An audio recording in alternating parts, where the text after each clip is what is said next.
Lo habían puesto después de su muerte. Imagínense la tristeza que ellas llevaban. Dice la palabra que al llegar ahí se encontraron la piedra que estaba ¿qué? Removida. ¿Estaba qué?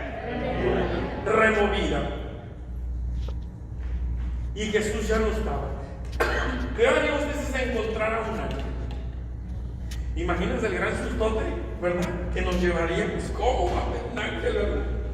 Y la gran noticia que le dan: Jesús ha resucitado. Fíjese, es algo maravilloso, irrepetible, es algo grandioso cuando lo entendemos con el corazón.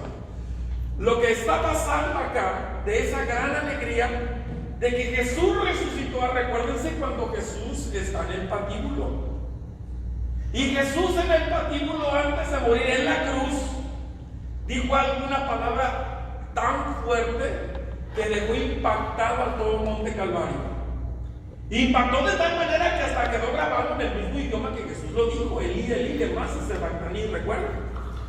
¿Qué quiere decir? ¿No saben? No saben hablar hebreo ustedes. ¿Por qué no saben hablar hebreo? Dios mío, ¿por qué? Mucha gente no entiende y no acepta este texto bíblico. ¿Cómo dice?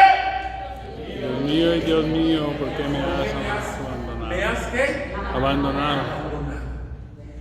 Créanme que muchas veces que yo he leído y proclamado este texto bíblico, gente se ha levantado y se ha salido. Gente se ha levantado y me ha reclamado en frente de todos: ¡Óigame, no! Usted está diciendo una herejía. ¿Cómo que Dios abandonó a su Hijo amado, abandonó a Jesús? ¿De dónde usted saca eso? Mire, vieja burra, usted no repugna porque no se sabe la tonada. ¿No acaba usted de leer el Evangelio? Que Jesús gritó. ¿Jesús qué? Gritó. Lo dijo gritando. Lo que es estar ciego espiritual. Y de tal manera que tan ciegos están de que quieren oír nada más lo que quieren oír. Oyen nada más lo que les gusta escuchar. Creen, deciden qué es lo que quieren creer y qué es lo que no quieren creer. Y dicen un dicho allá en mi rancho. Yo soy de Guadalajara y allá en el rancho dicen: no hay más ciego que el que no quiere ver. Y dice: Dios mío, Jesús siempre se había referido de Dios como su Padre. Ni en la casa de mi Padre hay muchas versiones. Yo no hago nada sin la voluntad del Padre, y siempre hablaba de ese Padre. ¿Cómo? El Padre amoroso del cual Jesús hablaba fue la única vez que Jesús le habló al Padre, pero le habló como su Dios, no como su Padre. En toda la vida fue la única vez que Jesús se refiere a Dios como su Dios. ¿Por qué me abandonaste? Jesús sintió el abandono de Dios. Dios retiró su presencia de Jesús. Y fíjense de cuando vinieron a arrestar a Jesús, que Pedro sacó la espada. ¿Y qué hizo Pedro con la espada? Le mochó la oreja a un tío que estaba ahí, era un soldado. Raja, se la llevó de un tajazo, ¿verdad? Así como cuando uno parte una sandía, ¿verdad? Yo agarraba el machete de mi papá y partía las milpas ahí en el rancho. Y cuando mi papá le sacaba fila al machete, hombre, yo practicaba. ¡Sas! De un machetazo le partía la milpa. Y cuando mi papá se daba cuenta, ¡zas! De un nalgazo me daba uno por estar partiendo. Así hizo Pedro. Y le dice Jesús, le dice: si yo hubiera querido, le hablo, llamo a mi Padre y Él manda 12 legiones de ángeles. ¿Le dice quién? Le habla a mi papi. Le habla a mi Padre. Pero ahí le habló como Dios. Y Dios lo abandonó. Retiró su presencia, lo dejó solito. Madres que están aquí, ¿usted abandonaría a su hijo? No, pero Dios sí lo hizo. Abraham, cuando iba a sacrificar a su hijo, él ya iba con el machete arriba. Y un ángel le detuvo la mano para no sacrificar a su hijo. Pero al Padre nadie le detuvo la mano. Él lo dejó y se abandonó y retiró su presencia. Y Jesús por eso gritó. Grito en la Biblia significa ausencia de la persona. Y sentía a Dios tan lejos de que le reclamó: ¿por qué me abandonaste? ¿Por qué te fuiste? ¿Sabe por qué? Porque el pecado y Dios no se mezclan, es como agua y aceite. Y Jesús había asumido todo nuestro pecado. Dice la palabra: aquel que no tenía pecado se hizo. El texto original dice: aquel que no tenía pecado, Dios lo hizo pecado. Por eso Dios retira su presencia. Porque Él ya había tomado todo nuestro pecado, de todas las naciones, de todas las lenguas, de todos los tiempos. Y todo el pecado Jesús lo asume, se identifica con el pecado. Por lo tanto, no puede haber gracia y pecado al mismo tiempo. ¿Me explico? Por eso Dios retira su presencia. Porque el que está muriendo ahí, el que está crucificado ahí, no es Jesús, sino es Jesús pecado. Quiere decir, el que está sufriendo, porque el pecado trae sufrimiento, llanto, desesperación y muerte, es tu pecado y el mío. El que está muriendo en la cruz es el pecado de todo el mundo, es nuestras maldades. Cuando yo creo eso, cuando tú entiendes eso y tú tienes en tu mente aquel pecado que te aparta de Dios, aquel pecado que cometes y tú dices: yo no puedo acercarme a la Eucaristía, ni siquiera puedo pisar dentro del templo porque te sientes tan culpable, y si lo pisas y tomas la presencia, entonces quiere decir que es un sinvergüenza.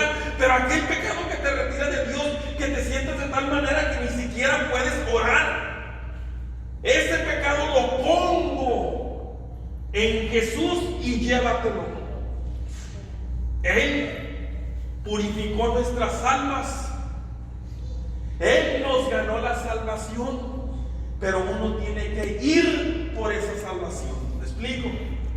Entonces, por eso nosotros en estos 40 días, toda nuestra maldad, todo nuestro pecado, por 40 días de ayuno, por 40 días de oración, por 40 días de reflexión, yo lo entrego al Señor.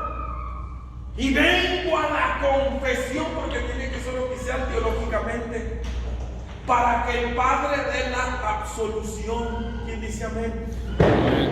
De esa manera, el domingo de resurrección resucito junto con Cristo una persona nueva. Fíjese lo que dice la palabra de Dios en la carta a los Colosenses, capítulo 11 al 14. Colosenses 11 al 14 dice: en Cristo fueron ustedes circuncidados con una circuncisión no hecha por manos humanas, que los despojó enteramente del cuerpo carnal. Esta circuncisión de Cristo es el bautismo. ¿Quiénes son bautizados aquí? Levanten su mano. Bueno, alabamos al Señor. Dice: este bautismo, al recibirlo, ustedes fueron sepultados con Cristo y también fueron resucitados por haber creído en el poder de Dios que resucitó a Cristo de entre los muertos. Ustedes estaban muertos, vivían en el pecado y no estaban circuncidados en su cuerpo, pero Dios les dio vida junto a Cristo, nos perdonó todas nuestras faltas, anuló la cuenta de lo que debíamos. Por estos mandamientos que nos acusaban, tiró el comprobante y la clavó en la cruz de Cristo Jesús. Quitó su poder a las autoridades de arriba, los humilló a la faz del mundo y los llevó como prisioneros en el cortejo triunfal de su cruz. Palabra del Señor. Quiere decir, hermano, que si Cristo no hubiese muerto en la cruz por nosotros, ahí le va. El que no muere en gracia, el que no muere en Cristo, y no estoy hablando de muerte espiritual, y bueno, en parte sí, en parte no, pero estoy hablando de la muerte carnal.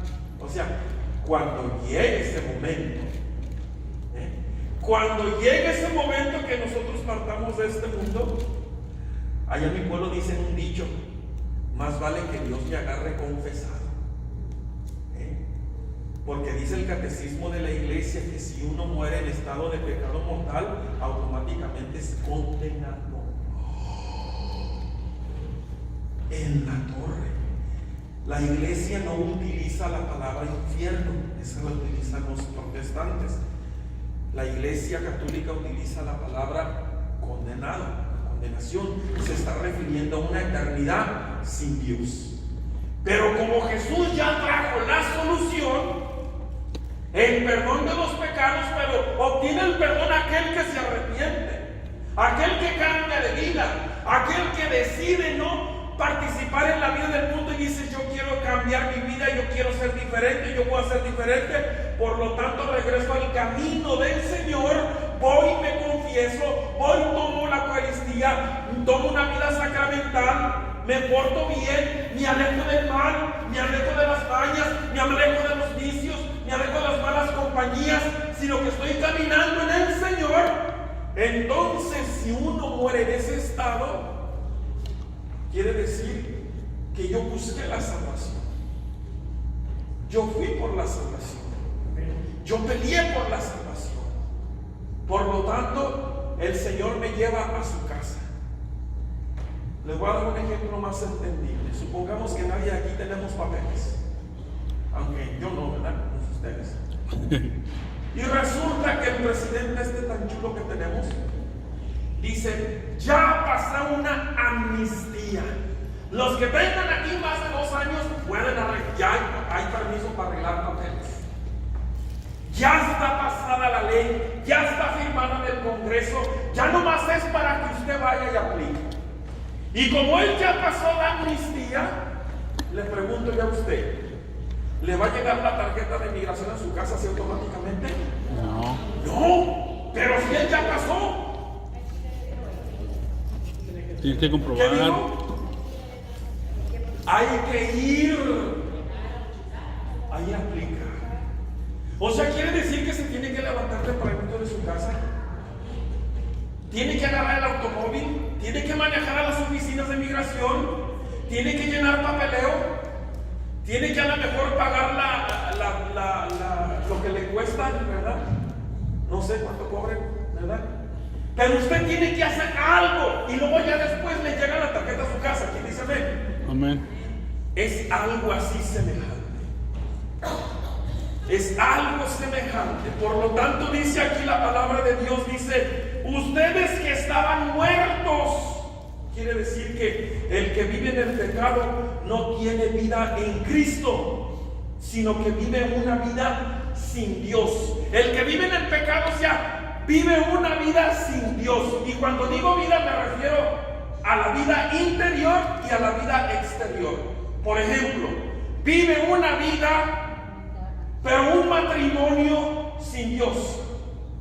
Y si el matrimonio vive sin Dios, imagínense cómo estará ese matrimonio. Como no conocen a Dios, no siguen las reglas de Dios, de seguro uno de los dos tiene cuernos, o los dos. O los dos se maldicen, los dos se faltan al respeto, y es un matrimonio disfuncional. Y si es un matrimonio disfuncional, créanme que los hijos están peor. Y los hijos cayeron en drogas. Y que la mía chamaquita de 14 años salió embarazada de un sinvergüenza por ahí. O sea, es un matrimonio sin Dios. Un trabajo sin Dios, una economía sin Dios, sus amistades sin Dios, sus alegrías, sus diversiones, toda su vida en general sin Dios. Imagínense cómo estará la vida de la persona sin Dios, porque vive en el pecado. Y una vida sin Dios va derechito al desfiladero, porque no aceptó a Dios, a Jesús en su vida. Pero por otro lado, la vida interior. Interior es lo que no se puede ver, tocar, palpar. La vida exterior se ve el matrimonio, cómo andas en la marcha, en la bueno. Pero la vida interior por dentro, cómo estará su corazón por dentro. Y cuando una persona vive sin Jesús, sin Dios dentro de su corazón, imagínense cuántas enfermedades tendrá espiritualmente. No sabe perdonar, no sabe amar, no sabe entregarse, sino que sabe odiar, sabe guardar rencor, sabe a lo mejor cómo maldecir, cómo hacer daño, cómo estar a la autodefensa con los demás, cómo maltratar. Bueno, ¿qué no hace con su corazón? Y si su corazón está mal, imagínese, claro que va a rechazar a Jesús. Ya entendí entonces por qué las personas no aceptan a Jesús. Ya entendí entonces por qué un día dicen alabado sea el Señor y al siguiente día lo niegan. No quieren entregarse al Señor, no quieren darse al Señor, porque todavía están enfermos en su corazón. Todavía hay partes en su vida interior donde no han dejado a Jesús entrar. Jesús no ha hecho su trabajo en ciertas partes de nuestro interior porque le damos chance al Señor, métete en mi corazón, pero nada más aquí a la entradita, la yarda de enfrente. Pero no lo invitas a pasar adentro. Y si entra adentro, tú le dices, Señor, entra, pero nada más a la sala aquí, en este sillón, no te lo mueves de ahí sentadito. Y Jesús nomás está en la sala, en el sillón, como invitado, como un huésped. No entra ahí, Señor, en la sala, pero no tienes permiso de entrar a las recámaras. No tienes permiso de entrar a la cocina. Mucho menos al cuarto de cocina. ¡Ay, no! Mucho menos a mi recámara. Olvídate con el cochinero que tengo. Nosotros somos templo del Espíritu Santo, somos casa del Espíritu de Dios que dice amén. Por lo tanto, como somos casa, se entiende que tenemos muchos cuartos, muchas recámaras dentro de nosotros, aspectos de nuestra vida, partes de nuestra vida. Y a Jesús le dejamos entrar, nada más le ponemos límites. Imagínese usted una bandeja llena con frutas, naranjas, pepinos, ¿qué más le ponemos? Manzanas, frijoles, peras, plátanos, y usted agarra esta botella y a fuerzas la quiere meter y hace un campo y ahí poco nada más. Así hacemos con el Señor, pero Él no es el centro de nuestra vida, sino que a fuerzas ahí no pudimos sacar nada de nuestra vida para que Él cupiera. Y nosotros somos como un, haga de cuenta que nuestra alma es así como un recipiente. Y vamos nosotros sacando muchas cosas de nuestro ser hasta que quede vacía y nada más la llene el Señor. ¿Y sabe cómo es muy fácil de entender esto? ¿Qué es lo que más usted ama en la vida? No me lo diga, nada más medítelo allí. ¿Qué es lo que más usted ama con todo el corazón, con todas sus fuerzas, hasta el fondo y el hígado de su lucha? Unos dicen, ay, pues no hay más amor más grande que mis hijos. Otros, ay, no, pues yo amo más a mi viejo o a mi vieja. Ay, pues yo a mi trabajo, yo a mis cosas, a mis camionetas, a mi casa tan bonita que ni un pelo está ahí porque todo lo limpio. No, hombre. ¿Qué es lo que tú tienes como centro de tu vida? Si no es Jesús, estamos mal. Si no has renunciado a todo y dejado a Jesús nada más a Él, haber sacado todo, entonces estamos mal. Por eso la gracia no fluye. Por eso en los retiros no hay conversión, no hay sanación, no hay unción, porque no fluye la gracia del Espíritu de Dios, porque todo nuestro ser está con un cochinero por dentro. Cuando tú logras sacar todo, dice la palabra de Dios, busca primero que Él busca ¿qué? El reino de Dios. Pero primero, número uno. Por eso Jesús te dice es el número uno. Hay una alabanza que se dice, a ver si la cantamos al rato, el rey de mi vida. Tú eres el número de ¿qué? De mi corazón. Cuando tú logras sacar todo, busca primero y de lo demás vendrá por añadidura. Quiere decir que el Señor va a acomodar cada cosa en su respectivo lugar. El amor de tus hijos le pertenece en este lugar. El amor de tu esposa en este lugar. El amor de tu trabajo en este lugar, el amor al dinero en este lugar, el amor acá, y Él lo va acomodando en el lugar que le pertenece. A eso se le llama el don de ciencia. Lo demás vendrá por añadidura. Entonces la gracia del Espíritu de Dios fluye como un río de agua viva. ¿Quién dice amén? Amén. Entonces, todo aquello que nosotros hemos sacado, dice la palabra de Dios ahí en la carta a los Gálatas, que habla lo que es fácil ver, lo de la carne. ¿Se acuerdan? ¿Qué es lo que viene de la carne? ¿Ya recordaron? Dice así la palabra de Dios. Gálatas 6:19 dice: es fácil ver lo que viene de la carne: libertad sexual, impurezas, desvergüenzas, culto a los ídolos y a magia, odios, celos, violencias, furores, ambiciones, divisiones, sectarismo, desobediencias, cosas semejantes. Les he vuelto a declarar lo que ya les había dicho: los que hacen estas cosas no heredarán el reino de Dios. Palabra del Señor. Imagínense, el corazón está lleno con todo esto y uno quiere meter a Jesús ahí. La cosa no es así. Por eso no hay conversión, por eso no hay unción.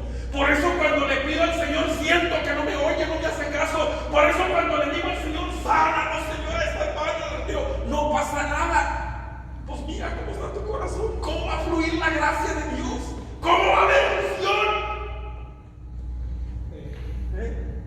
Mira cómo está lleno el corazón. La cuaresma para eso era, mi hermano, para eso. Y si nosotros no logramos sacar eso, entonces no le sirvió absolutamente de nada. La palabra de Dios es bien clara, hermano. Yo no le apapacho el pecado a nadie. Es bien clarita, y lo está diciendo. Clarita. Para eso era la cuaresma. Pero la resurrección en Cristo es el que murió a todo esto y resucita siendo una vida nueva, una vida en Cristo. O sea, que esta nueva vida en Cristo, uno ya no vive diferente, uno ya no vive igual, uno ve las cosas diferentes. Cuando yo salí de mi retiro de iniciación hace casi 30 años, yo entendí esto desde el día primero. Todo esto yo lo entendí ese día de retiro. Como dice el gabacho, since day one. Yo lo entendí al pie de la letra y dije, ¡oh! Todo lo veía diferente. Y yo salí el lunes porque llegué el domingo en la noche a mi casa. En la mañana que me levanto a trabajar, salgo de la puerta de la casa. A un lado de donde nosotros vivíamos, en unos departamentos, estaba un árbol de naranjas.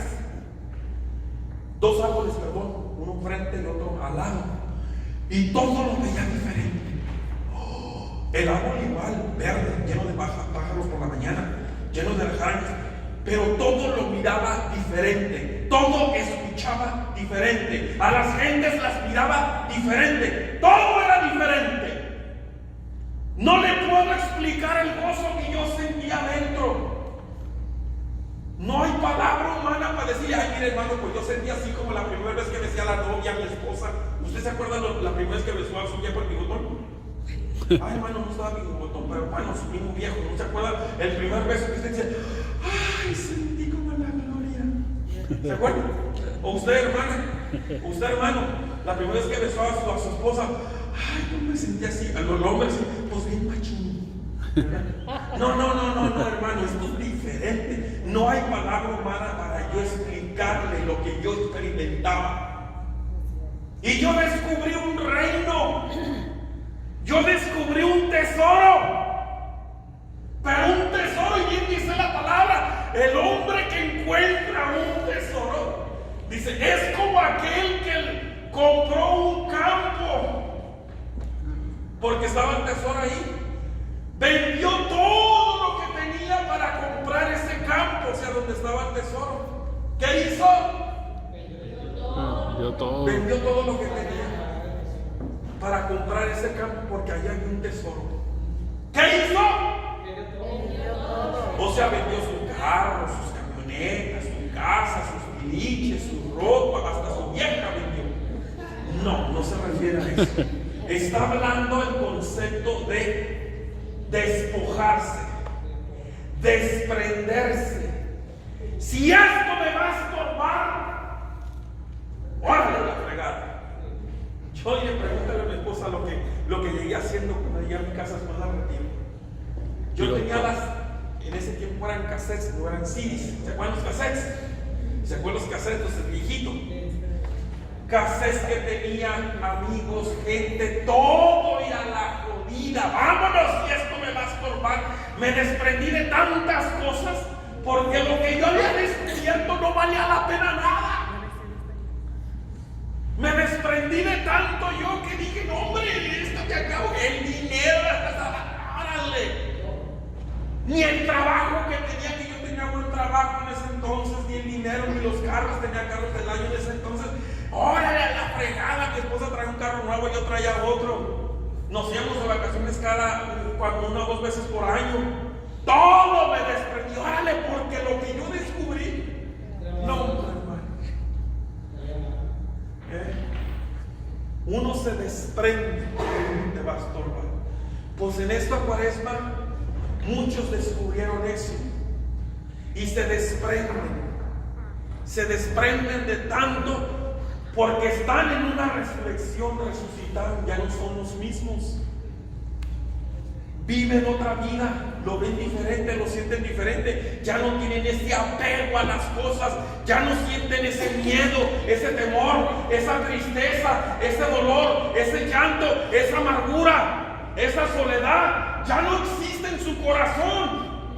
Ese coraje, esa rabia, esa rebeldía, eso que sentían en su corazón que lo sacaban de quicio, ese mal humor, ese vicio, ese pecado. Es indescriptible, hermano. Si lo descubrió, cuídelo.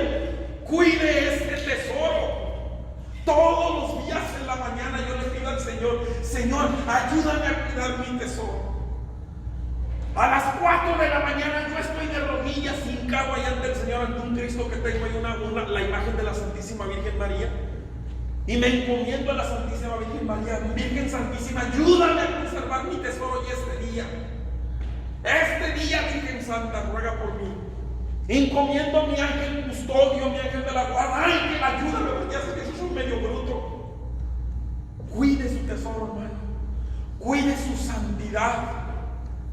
A cada momento, a cada instante. Eso es la resurrección. Y cuando tú cuidas tu santidad, quiere decir, hermano,